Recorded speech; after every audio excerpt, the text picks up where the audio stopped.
Is this like making you feel any better though? No. Okay, No, do you Really not. do you really know what H1N1 is? Well, it's a type of like influenza A.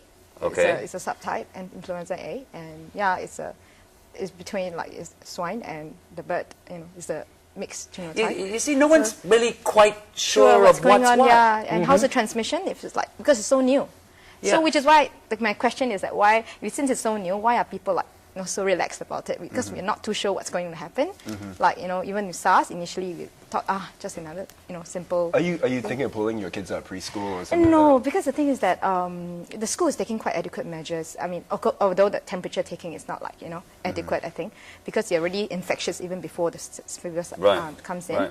But then I am teaching them about personal hygiene. I'm quite strict about it, like hand washing. I make sure they do it properly, and yeah, a lot of other measures. I mean, my kids since young they've been taught like how to. Yeah, but they still put in the fingers in the mouth and stuff like that. But the thing is, I can't. I mean, with the community spread, you wouldn't know. Like, who knows? It might be infectious. Thanks. That's right. Yeah. That's not making me feel good now. you gotta look infectious. I look infectious. You have the H1N1 face. It's funny. You say I look infectious. There are some ladies who say I look sexy. It's very different. Audrey, particularly before you got H1N1, what did you think it was? Another strain of flu, which is really serious because I heard the death rates overseas and all How that. old were you when SARS was about? What year was SARS? SARS Well, that was 10 years ago? 10 2003. years. 2003. 13. Much. 6 years ago. 6 years ago. So were you aware of the pandemonium Oh that was yes, happening during SARS? I was. And It did was that all over the news. So did that go through your head as well now? Not really, actually. H1N1 seemed so much milder than SARS, especially since in the early days it hadn't hit Singapore yet. So I was like thinking, oh, when is it going to hit? Is it going to hit? Is it ever going to come? Yep. This is the problem that I think we face. Everybody saw SARS and it was dangerous and people were dying, but no one sees the danger of H1N1. It doesn't have a kill rate, but it has an incredible infection rate, and that is what people are not thinking about. They're thinking that it doesn't really have a kill rate. That's correct. I think because of the fact that you won't die, so maybe I can live another day. So why not enjoy while I continue to do what I want to It's do? like there's an expression we use on radio. It's like that one. Like that, no. Like that law. Yeah, what You to know? do? And what's happening now is we're just infecting more and more people because of this like that law. But does it matter though? I mean, I think it's also because of the fact we haven't, up to this point in time, have a local mortality yet. Okay. I think until you get local mortality, some people will probably wake up, But that's a matter of numbers. Isn't that sad though? But Isn't that sad that someone's got to die before we wake up? But didn't a tourist come to Singapore, get swine flu, went back home and died? That person did die. It happens. It happens. But I mean, is it such a bad thing if, touch wood. Here. Thank you very much. Is it that bad a thing if, let's say, 90% of Singaporeans got, H1N1? No, I don't think you'll go up to 90%. But even if that happened, is that a bad thing though? I mean, if... Well, the main thing is that because as more and more people get it, you want to also conserve the medication because we don't have Tamiflu for 100% of the population. We have about 1.5 million doses. So it's 1 in 4.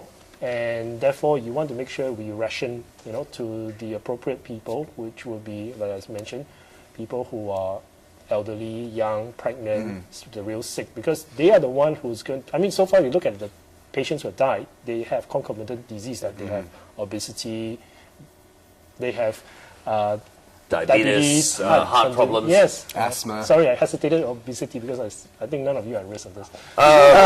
Thank you. He's the best guest we've ever had. You're really good. We will have you back on the show Also again. young people, right? So someone like Audrey at risk. Interesting, High risk. talking about age, they actually studied that. They found that if you're above 65 or above 80 years old, in fact, you're less immune to it because you will have been exposed to the 1957 subtype or whatsoever. Right. But it is the young people who have not been exposed to this strain that are much more susceptible. No, but I'm glad we brought it up more than once because a lot of these young people are going out. They have parents at home who are my age. They're in their 50s.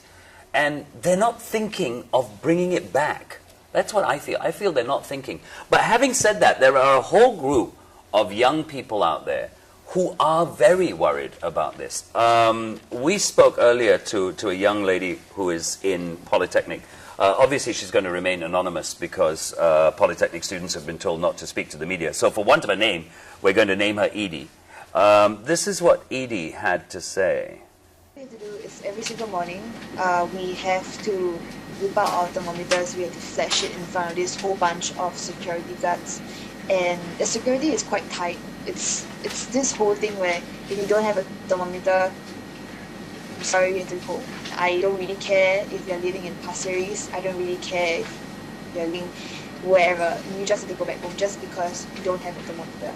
And I guess it caused quite a bit of inconvenience for students that are living all around Singapore, and they have to head back home or buy a thermometer, which they sometimes have to wait for a bit because the sale of the thermometer only starts at 10 when the classes start at 9:45.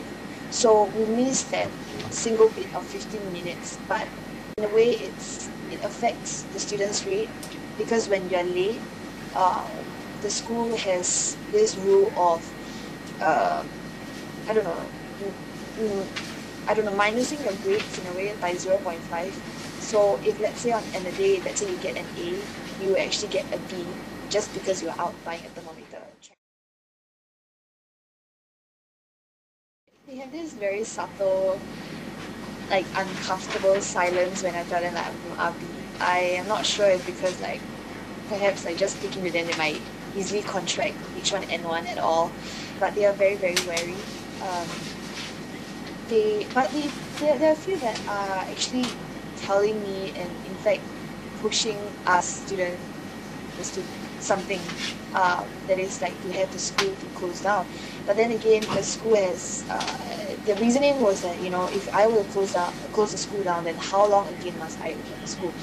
And I guess this is just an ongoing debate, which evidently has left a lot of students quite uncomfortable with the situation right now. But yeah, most of them are pretty okay, but just a little bit uncomfortable whenever I tell them.